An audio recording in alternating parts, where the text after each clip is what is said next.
दूरदर्शन गान्तोकका सम्पूर्ण दर्शक महानुभावमा हार्दिक स्वागत, नमस्कार तथा अभिवादन चढाउँदै अब हामी विशेष प्रस्तुति अघि बढाउन गइरहेका छौँ।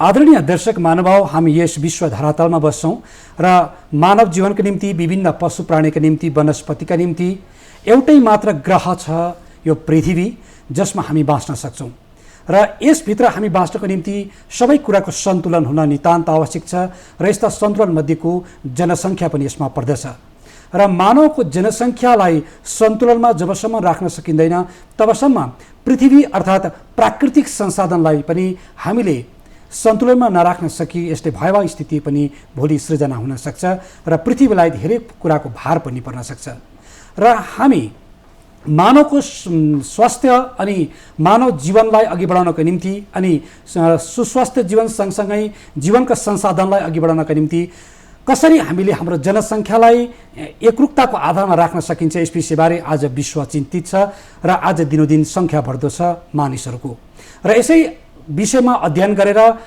1989 सालमा एक विशेष दिवस पालन गर्न सुरु गरियो, जसमा संयुक्त राष्ट्र विकास कार्यक्रम UNDP को गभर्निङ काउन्सिलले यो विशेष कार्यक्रम 11 तारिक जुलाईको दिन पालन गर्न सुरु गरेको हो, जसलाई हामी वर्ल्ड पपुलेसन डे भनेर हामी जान्दछौँ र यो पपुलेसन डे किन मनाइन्छ र आजको स्थिति कस्तो छ, संसारको जनसङ्ख्याको अवस्था कहाँ पुगिसकेको छ अनि आजको यस क्रममा हामीले निर्वाह गर्ने भूमिका के कस्ता छन् आदिबारे हामी चर्चा गर्नेछौँ। आज हामीसित दुईजना व्यक्तित्वहरू उपस्थित हुनुहुन्छ, यहाँको परिचय हामी साट्न चाहन्छौँ। हामी माझ हुनुहुन्छ सिक्किम सरकारको स्वास्थ्य विभाग अन्तर्गत नेसनल हेल्थ मिसनका जोइन्ट डिरेक्टर डाक्टर मदनमणि ढकालज्यू हामीसित हुनुहुन्छ। हजुरलाई स्वागत, नमस्ते। यस्तै आज हामीसित हुनुहुन्छ नरबहादुर भण्डारी गभर्मेन्ट कलेजको डिपार्टमेन्ट अफ इकोनोमिक्सकी एसिस्टेन्ट प्रोफेसर डाक्टर सीता लामाजी हुनुहुन्छ, तपाईँलाई स्वागत, नमस्ते। र विशेषमा हजुरबाट आजको विशेष कार्यक्रम सुरु गर्न चाहन्छु र प्रत्येक वर्ष नै हामी वर्ल्ड पपुलेसन डेको आफ्नै थिम राखेका हुन्छौँ, यसका आफ्नै अब्जेक्टिभ्सहरू उद्देश्यहरू रहेका छन्, यसमा हजुरबाट जानकारी दिनुहोस् न। यसपालिको वर्ल्ड पपुलेसन डे 2021 को जुन थिम छ त्यो एकदमै लामो छ। त्यो लामो भएको कारणले गर्दा म तपाईँहरूलाई पढेर नै सुनाउँछु, किनभने याद गर्न अलिक लामो भयो। र यसपालिको 2021 को वर्ल्ड पपुलेसन डे को थीम छ rights and choices are the answer, whether baby boom or bust, the solution to shifting fertility rates lies in prioritising the reproductive health and rights. त यसको समग्रमा भन्नु हो भने चाहिँ तपाईको जुन आजकल समाजमा या हाम्रो सोसाइटीमा पनि एउटा कुरा चलिआएको छ कि जो नानी जन्माउने जुन चाहिँ एउटा अधिकार छ त्यो तपाईको अधिकार हो, तपाईको चोइस हो। तपाईले चोइसले कतिजनाले भन्छन् हैन हामी 4 जना नानी जन्माउँछौँ, त तपाईको त्यो राइट हो कि कसैले हामी 2 जना जन्माउँछौँ भन्छन्, त्यो तपाईको राइट हो। त राइट्स र चोइसमा को चाहिँ यो आन्सर, यो तालमेल हामीले बसाउन जरुरी छ। र नानी जन्मिनु बेबी बूम और बस्ट हो, या यो बूम मात्रै भएको हो कि तपाईको यसले चाहिँ एकदमै भयावह रूपमा हाम्रो जनसङ्ख्या बढाएको हो भन्ने कुरालाई पनि हाम्रो थिममा राखिएको छ। र सल्युसन जुन चाहिँ छ, सल्युसन चाहिँ जो फर्टिलिटी रेट छ त्यो चाहिँ रिप्रोडक्टिभ हेल्थ र रिप्रोडक्टिभ राइट्सलाई प्रायोरिटी गरेर नै हामीले फर्टिलिटी रेटलाई शिफ्ट गर्न सक्छौँ भन्ने पनि यसको धारणा छ। अच्छा, र म्याडम हजुरबाट जानकारी लिउँ, तपाईँ हाम्रो डिपार्टमेन्ट इकोनोमिक्सबाट तपाईँ हुनुहुन्छ अघि, र विशेष वैश्विक स्तरमा हेर्नुपर्दा वर्ल्ड वाइड जुन पपुलेसनको आधारमा हामी कुरा गर्नु हो भने पहिला हामी आर्थिक क्षेत्रलाई कुरा गरौँ न है। विश्वको अवस्था, भारतको अवस्थालाई तुलनात्मक दृष्टिकोणले हेर्दा विश्वलाई कस्तो पाइन्छ आज? हजुर, विश्वमा हेर्दाखेरि तपाईको अहिले हाम्रो प्रेजेन्ट पपुलेसन्स अकर्डिङ टु 2021 इयरमा अहिले हाम्रो पपुलेसन पुगेको छ 7.9 बिलियन रिसेन्ट इस्टिमेटको अनुसार। अन्तखेरि यो चाहिँ पपुलेसन चाहिँ एकदमै पहिला हामीले पास्ट 250 इयर्सको अगाडिको डिकेड्सहरू, रिसेन्ट डिकेड्स हेऱ्यौँ भने सबै कन्ट्रिजमा चाहिँ अब एकदमै बढेर गएको छ। त्यहाँदेखि रिसेन्टली अहिले हेर्दाखेरि मात्रै फर्टिलिटी रेटहरू निकै कन्ट्रिजमा युरोपियन कन्ट्रिजहरूतिर जस्तो 21 इटलीहरू छ, क्यानाडाहरूतिर छ, त्यहाँनिर निकै अहिले फर्टिलिटी रेट डिक्लाइन भएर गएको छ रिसेन्ट डिकेड्समा। अन्त यसरी हामीले एसियामा हेऱ्यौँ भने जापान छ, जापान, चाइनातिर, यो रिपब्लिक अफ कोरिया, यो कन्ट्रिजतिर, अरू यो इस्ट एसियन कन्ट्रिजतिर पनि अहिले रिसेन्टली यो फर्टिलिटी रेट चाहिँ घटेर गएको छ। यो चाहिँ पहिला चाहिँ के भएको भन्दाखेरि चाहिँ कसरी घटेको या किन घटेको भन्दाखेरि चाहिँ जब पपुलेसन्स पहिला निकै वर्ल्ड पपुलेसन चाहिँ निकै बढेर गएको थियो यो 2050 सालको अगाडितिर। अनि त्यति बेला एउटा माल्थस भन्ने इकोनोमिस्टको एउटा ठुलो इम्पोर्टेन्ट वर्क अगाडि आयो, जसमा चाहिँ उहाँले लेख्नुभएको थियो कि मेन्सन गर्नुभएको थियो कि अब यो पपुलेसन्सको इम्प्याक्ट चाहिँ यो इन्क्रिजिङ, उहाँ चाहिँ एकदम चिन्तित हुनुहुन्थ्यो कि यो बढ्दो पपुलेसन्सको चाहिँ एकदम इकोनोमीमा नराम्रो इम्प्याक्ट परेर जान्छ भनेर। अन्त उहाँले स्पष्ट गर्नुभयो कि उहाँको लेखाइमा कि यो इन्क्रिजिङ पपुलेसन्सले चाहिँ यो हाई ग्रोथ अफ पपुलेसन्स वर्ल्डले चाहिँ यसको चाहिँ एकदम नराम्रो असर परेर जान्छ वर्ल्ड फुड सप्लाईमा, इन्भाइरोमेन्टमा है, त्यहाँदेखि त्यसरी लिभिङ स्ट्यान्डर्ड मान्छेहरूको जुन चाहिँ लिभिङ स्ट्यान्डर्ड हुन्छ त्यसमा। अन्त त्यो भएपछि चाहिँ त्यहाँदेखि चाहिँ डिफ्रेन्ट कन्ट्रिजहरूले रियलाइज गर्नुभयो कि अब यो इन्क्रिजिङ पपुलेसन त एकदमै नराम्रो रहेछ, अन्त एकदमै उसको हार्मफुल इफेक्ट हुने रहेछ भनेर। अन्त उहाँहरूले त्यहाँदेखि चाहिँ उता हामीले हेर्दाखेरि चाहिँ डिक्रिजिङ पाएको छौँ है।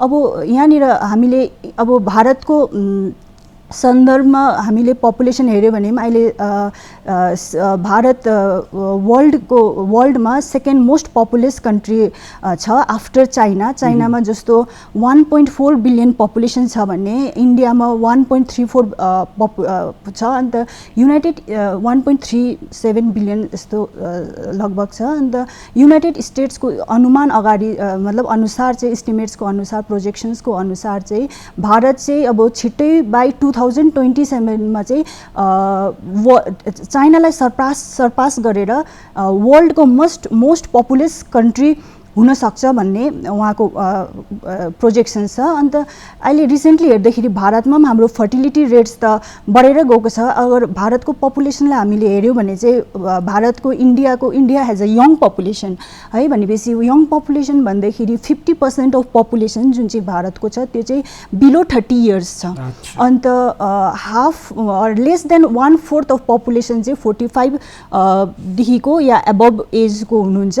त्यही कारणले गर्दा चाहिँ अब यहाँनिर चाहिँ रिसेन्टली हामी हेऱ्यौँ भने चाहिँ फर्टिलिटी रेटमा डिक्रिज भएको छ, तर त्यो फर्टिलिटी इन्स्ट्यान्टली डिक्रिज भए पनि अब जस्तो हामीले अहिले नेसनल NFHS को 4th डेटा हेऱ्यो भने भारतको फर्टिलिटी रेट 2.2 समथिङ छ, जुन चाहिँ अराउन्ड यो के भन्छ रिप्लेसमेन्ट लेभल अफ फर्टिलिटी भन्छौँ त्यो त्यसको नजिकै छ है। अन्त अब रिसेन्टली यो डिक्रिज भएको छ। अन्त डिफ्रेन्ट स्टेट्समा पनि अब डिफ्रेन्ट मेनी स्टेट्स है हरूले पनि अब यो बाई 2021 चाहिँ यो रिप्लेसमेन्ट लेभलमा पुग्ने छ फर्टिलिटी। उहाँको पहिला 2.9 थियो एकोर्डिङ टु NFHS सर्वे यो 1 को 1998 को इस्टिमेट्सको अनुसार त्यति बेला इन्डियाको यो फर्टिलिटी रेट 2.9 थियो, अहिले घटेर 2.2 समथिङ भएको छ 4th यो 2015-16 को रिपोर्टको अनुसार।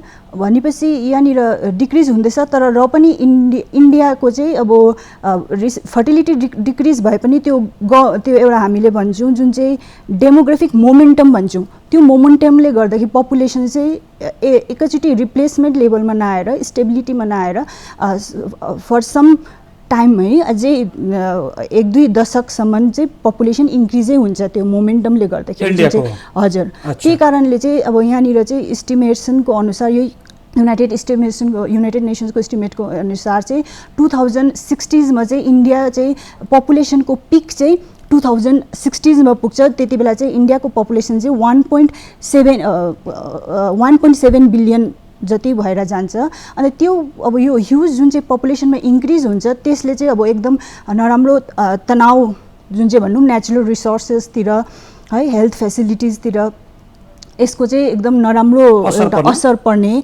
हजुर, त्यसको प्रेसर नेचुरल रिसोर्सेसमा एउटा प्रेसर पर्छ अच्छा, त्यो म डाक्टर साहबबाट जानकारी लिउँ। म्याडमले कुरा उठान गर्नुभयो जुन फर्टिलिटी रेटको कुरा छ, ओके, र हामी विश्वको प्रसङ्गलाई जोड्दै अनि भारतको स्थितिमा हेर्नुपर्दा फर्टिलिटी रेट घट्दै जानुको स्थिति त्यति राम्रो छैन, ओके, र यो हुनुको पछाडि धेरैवटा कारणहरू पनि हुन सक्छन् र यसका पक्षहरू के पाउनु भएको छ?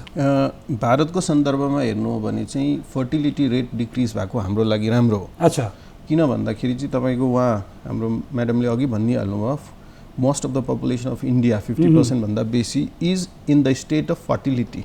अच्छा, मतलब उनीहरू बिहे गर्नेवाला छन्, उहाँहरूकोबाट फेरि नयाँ प्रजनन हुनेवाला छ।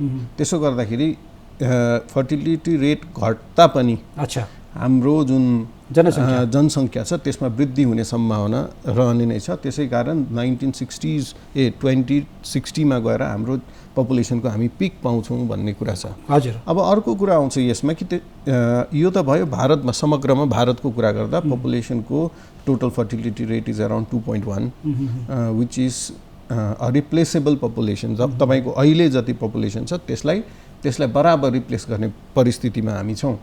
त अब आउँछ तपाईँको हाम्रो राज्यको सन्दर्भमा हेर्नु, सिक्किमको सन्दर्भमा हेर्नुभयो भने एउटा सानो राज्य, सानो पपुलेसनको स्टेट, र यहाँ चाहिँ हाम्रो फर्टिलिटी रेट जुन चाहिँ छ त्यो चाहिँ 1.1 छ, which is far below the replaceable rate.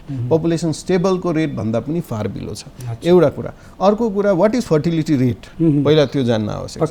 Fertility rate भनेको चाहिँ एउटा प्रजनन गर्न सक्ने योग्य स्त्रीले from the age of 15 to 45 या 49 सम्म राख्दा चाहिँ त्यो जुन चाहिँ उहाँको प्रजनन गर्ने क्षमता भएको उमेर छ त्यसमा चाहिँ उहाँले कति सन्तानलाई जन्म दिनुहुन्छ भन्दाखेरि सिक्किमको सन्दर्भमा हो भने खाली 1.1 एउटा, मतलब एउटा कपल यदि कोहीले विवाह गर्यो भने अबको सिक्किमको परिस्थितिमा चाहिँ खालि एउटै नानी जन्मिने सम्भावना छ। जबकि भारतको परिस्थितिमा हेर्नु भने यो 2.1 छ। त्यसो गर्दाखेरि रिप्लेसेबल भयो है। अनि पपुलेसन बढ्दाखेरिको एउटा आफ्नो एडभान्टेज छ। अब त्यो एडभान्टेज के हो भन्दाखेरि चाहिँ अब हाम्रो प्रधानमन्त्रीजीले पनि भन्नुहुन्छ डेमोग्राफिक डिभिडेन्ड। चाइनाले जुन अहिले आजभन्दा धेरै दशक अगाडि नै पपुलेसन स्टेबलाइजेसनको कुरा गर्यो, चाइनामा बेसी पपुलेसन हुँदाहुँदै त्यहाँको जुन डेमोग्राफिक डिभिडेन्ड छ त्यसले गर्दा चाइनाले धेरै प्रोग्रेस गर्यो, बिकज दे गेट चिप लेबरहरू उहाँ पायो है। श्रमको जुन सस्तो श्रमिकहरू उहाँ पाउँदाखेरि चाइनाले धेरै प्रोग्रेस गरेको भन्ने कुरा छ।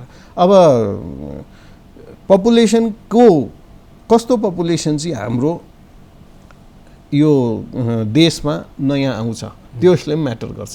जस्तै तपाईँको पपुलेसन त आयो, पपुलेसन त बढ्यो, अब खाली बसेर खाने पपुलेसन हुने कि भारतलाई कतिको क्षमताशील पपुलेसन छ त्यसमा पनि हाम्रो म्याटर गर्छ। अब क्षमतै छैन भने त त्यो पपुलेसनले केही काम गरेन, र यदि क्षमतावान पपुलेसन छ भने त डेमोग्राफिक डिभिडेन्डको हामीलाई फाइदा पनि हुन्छ।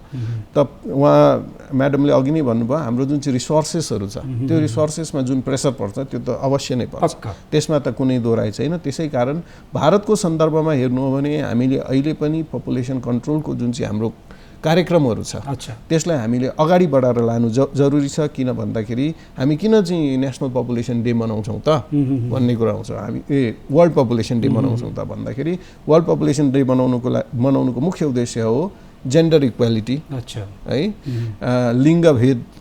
लिङ्ग समानता, त्यहाँदेखि ह्युमन राइट्सको कुरा आउँछ, मानवाधिकार, त्यहाँबाट गरिबी, त्यहाँदेखि तपाईँको बेरोजगारीता, यस पोभर्टी, त्यहाँदेखि तपाईँको म्याटर्नल हेल्थ भन्छ आमाहरूको स्वास्थ्य है।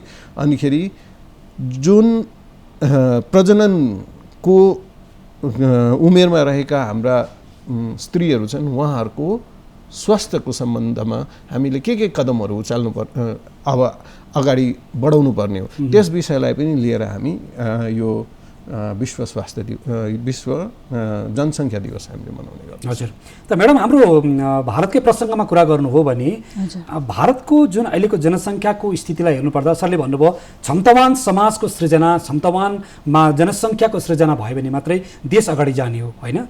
त्यस्तै देशको समग्र विकासको लागि जनसङ्ख्या सँगसँगै सबैजना मान्छेमा एबिलिटीको विकास हो क्या हुनुपर्ने कुरा देख्छ।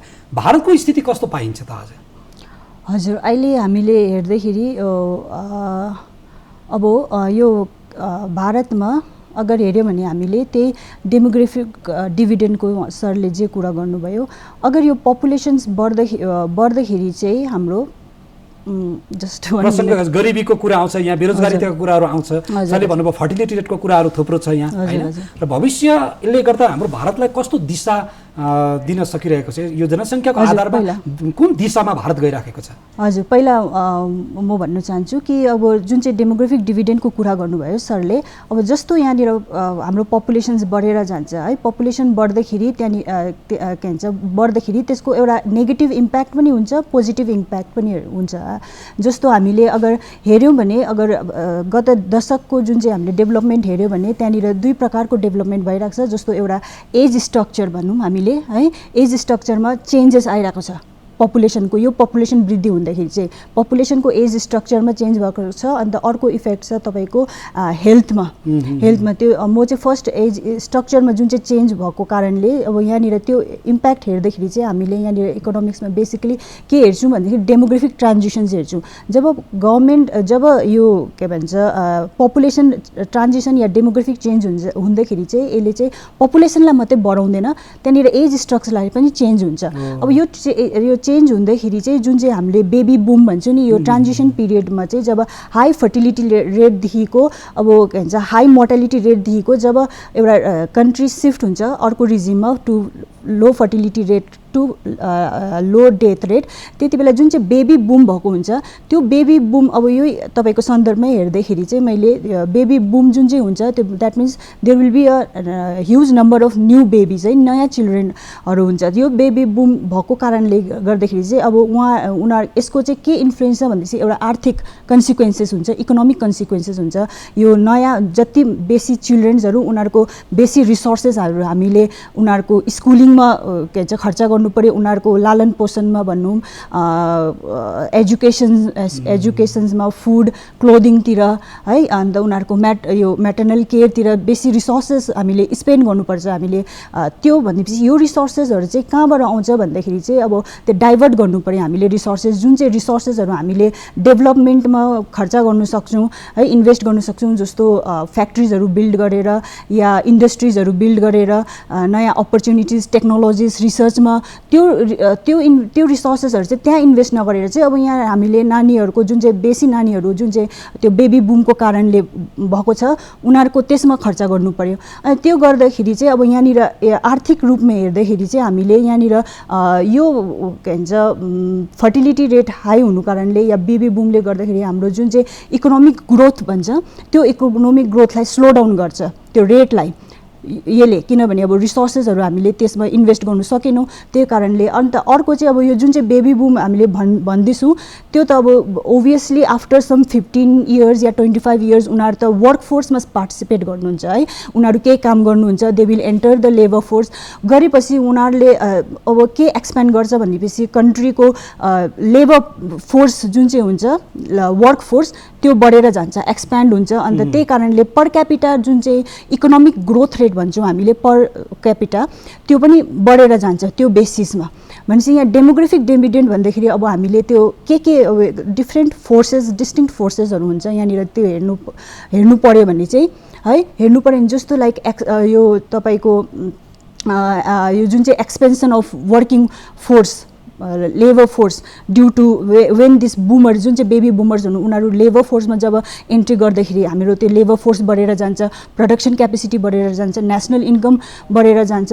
अन्त त्यसको पछि अर्को फोर्सेस पनि हेर्नुपर्ने हुँदाखेरि चाहिँ हामीले हेर्नु पऱ्यो कि क्यापेसिटी कति छ कन्ट्रिजको है, त्यो जुन चाहिँ हामीले रिसोर्सेसहरू कन्जम्सनमा डाइभर्ट नगरेर जुन चाहिँ हामीले इन्भेस्टमेन्टमा डाइभर्ट गर्छौँ है, क्यापिटल इन्भेस्टमेन्ट बढाउँछौँ त्यसको कति छ। अन्त फेरि यहाँनिर जुन चाहिँ अब यो डिभिडेन्डको अर्को फोर्स के हो भन्दाखेरि यो डेमोग्राफिक डिभिडेन्डको अर्को हेर्नुपर्ने कुरा के हुन्छ भन्दाखेरि हाम्रो जुन चाहिँ वुमन पार्टिसिपेसन, वुमेन्सहरूको जुन चाहिँ लेबर फोर्समा पार्टिसिपेन्ट्स हुन्छ त्यो पनि बढेर जान्छ।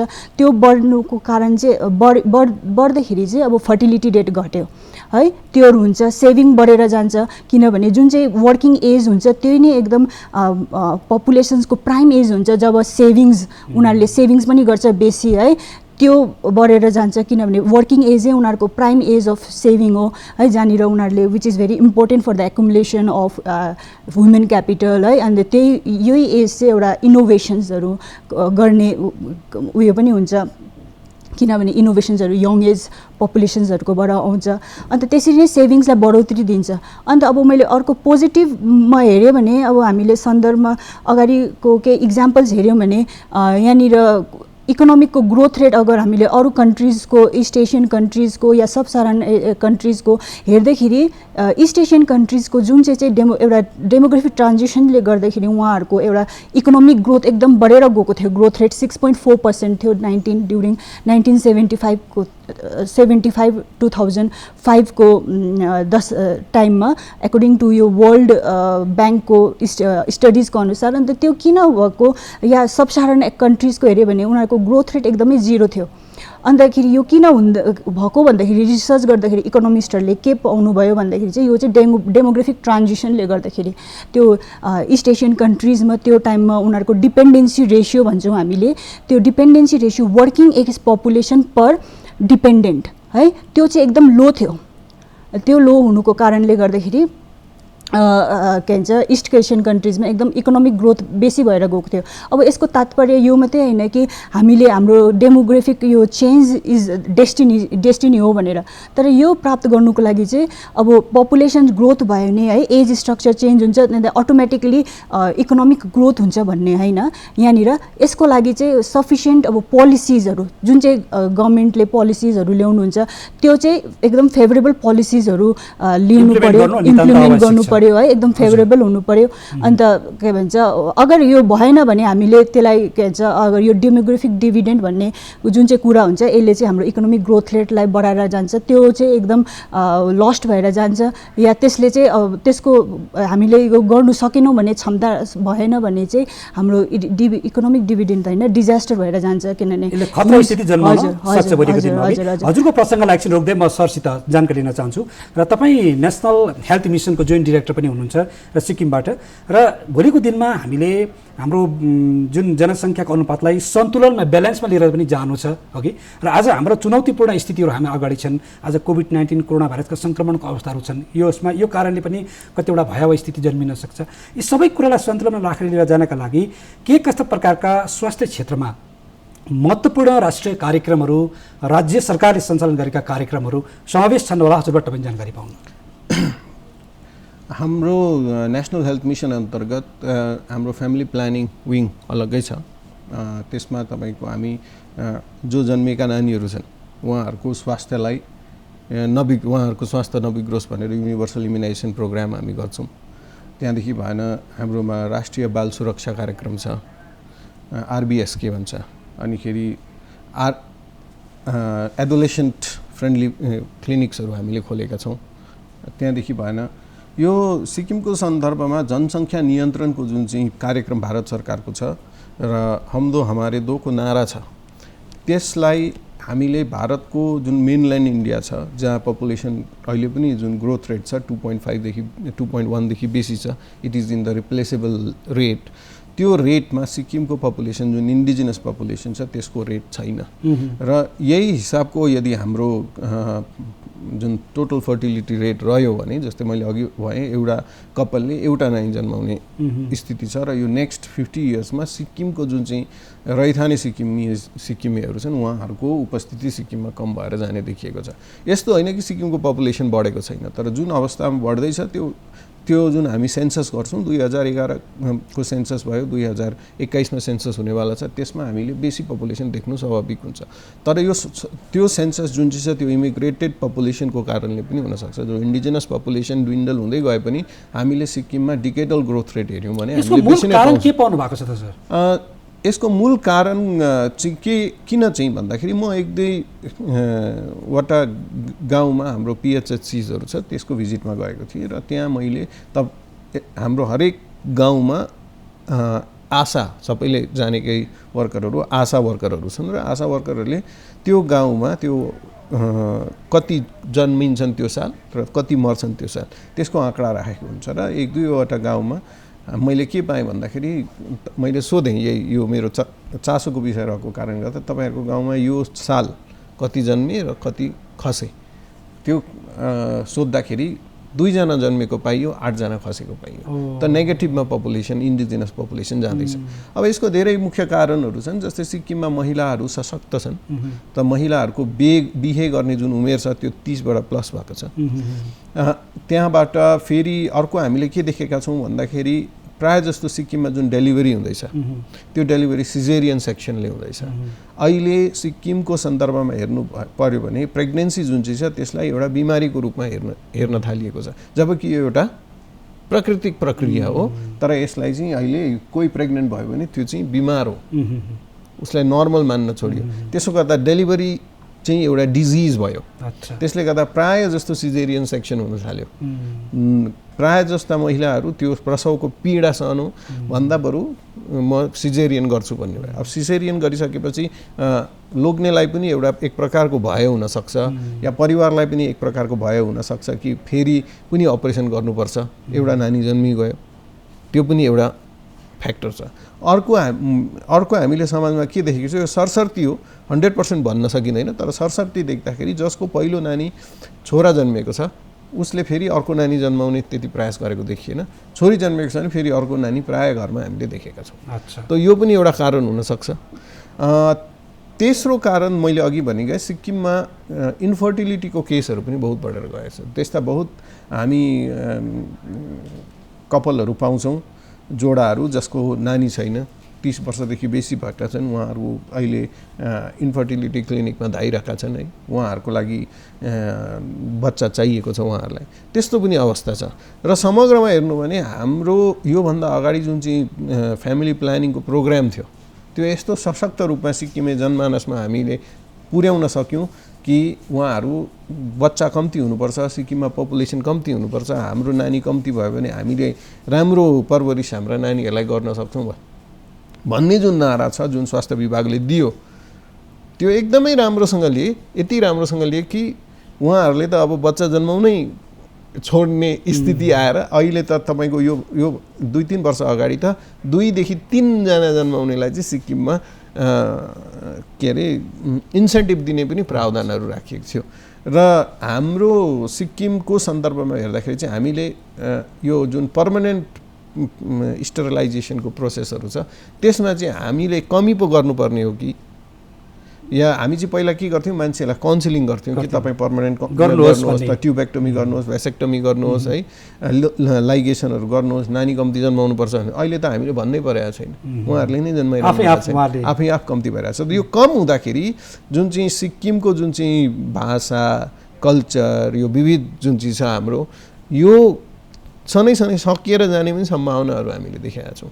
र यसको लागि हालैमा एउटा हाम्रो सोसल जस्टिस एन्ड एम्पावरमेन्ट डिपार्टमेन्टले पनि सिक्किममा आइसिडिएसमा किन कम्ती नानीहरू जाँदैछन् त्यस विषयमा पनि कम्ती भएर हो, जन्मेरै कम्ती गएका हुन् कि साँच्चै नै आइसिडिएसमा नलगेका हुन्, त्यो समयको चिजको लागि एउटा स्टडी गर्नुपर्छ, एउटा अनुसन्धान नै गरेर हामीले हेर्ने समय आएको छ भनेर एउटा अनुसन्धान चलिरहेछ। हामीले छिट्टै नै यस अनुसन्धान गरेर हामी पत्ता लगाउनेछौँ कि सिक्किममा वास्तवमा किन टोटल फर्टिलिटी रेट चाहिँ 1.1 भयो भनेर। अच्छा म्याडम, छोटो सन्देश दिएर हामी बिदा लिउँ न, केही सन्देश दिन चाहनुहुन्छ, के मेसेज छोड्न चाहनुहुन्छ?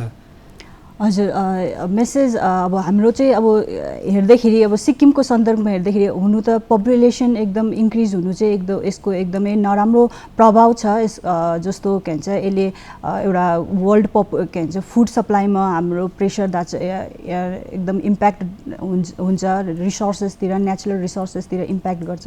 तर अहिले जुन चाहिँ हाम्रो रिसेन्टली जुन चाहिँ डिक्लाइन भएको छ पपुलेसनमा या फर्टिलिटी रेटमा सिक्किमको सन्दर्भमा हेर्दाखेरि त्यो चाहिँ एउटा अहिले गम्भीर परिस्थिति नै हो, हेर्नुको लागि चुनौती नै हो। त्यसलाई चाहिँ अब त्यो यसरी नै अब जुन चाहिँ सरले भन्नुभयो यो किन हुँदैछ भन्दाखेरि, किन चाहिँ फर्टिलिटी रेट डिक्लाइन हुँदैछ भन्दाखेरि अब यो चाहिँ बिकज अफ ऱ्यापिड फल इन द जुन चाहिँ in the proportion of married woman है, जुन चाहिँ रिप्रोडक्टिभ एजमा हुनुहुन्छ त्यसको फलको कारणले गर्दाखेरि, या फर्टिलिटी रेट इन द जुन चाहिँ म्यारिड कपलको उनीहरूको फर्टिलिटी रेटमा डिक्लाइन गर्नुको लागि अब डिक्लाइन भएको कारणले गर्दाखेरि अन्त यो चाहिँ केले प्रभावित गरेको प्रेरित गरेको भन्दा डिफ्रेन्ट सोसियो इकोनोमिक जुन चाहिँ डेभलपमेन्टहरू भइरहेको छ, अर्बनाइजेसन भइरहेको छ, वुमेन्सको वर्कफोर्समा पार्टिसिपेसन रेट बढिरहेको छ because of increase level of there educations है, त्यो फ्याक्टर्सहरूले नै त्यहाँ यो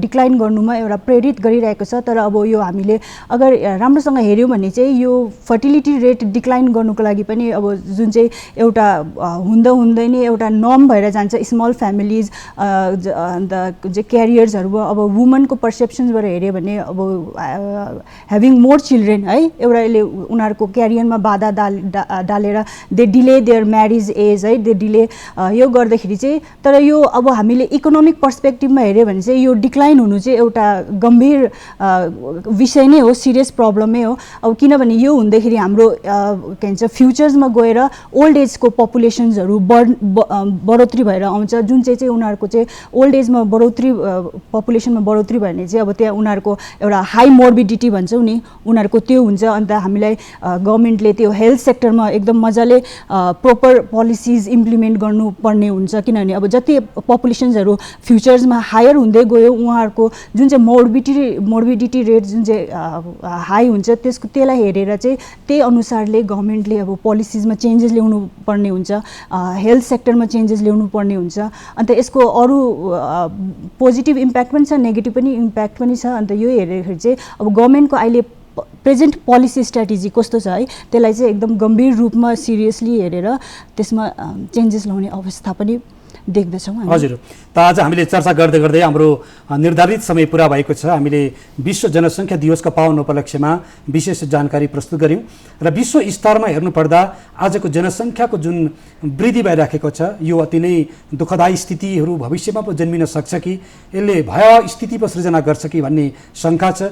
भारतको जनसङ्ख्याको वृद्धिको अवस्थाहरू पनि दिनदिनको जुन जनसङ्ख्याको स्थिति हेर्दा साँच्चै भोलिको दिनमा यो जनसङ्ख्याले देशमा कुनै प्रकारको विकट स्थिति जन्मिन सक्छ कि भन्ने एउटा विषय बनेको छ। भने सिक्किमको प्रसङ्गमा कुरा गर्नु हो भने जनसङ्ख्या वृद्धि होइन, दिनोदिन जनसङ्ख्या जो घट्दै गइराखेको र एउटा परिवारमा जति सदस्य हुनुपर्ने अथवा एउटा आमाले जति सदस्य जन्माउनु पर्ने त्यसको वृद्धि नभएर त्यसमा कम हुँदै गएकोले गर्दा भविष्यमा यसका नकारात्मक पक्षहरू देखिन सक्ने स्थितिहरू सृजना भएको छ। यसले गर्दा हामीले एउटा परिवारमा कुन समयमा विवाह गर्ने र कति बच्चा जन्माउनु पर्ने आदिबारे एउटा सकारात्मक सोच लिएर एउटा परिवार अगाडि बढ्नुपर्ने आवश्यकता छ र मात्रै भोलिको हाम्रो सिक्किम उज्जवल सिक्किम निर्माण हुन सक्छ, नत्र भने त्यहाँबाट कुनै प्रकारका नराम्रा पक्षहरूको पनि सृजना हुन सक्छ।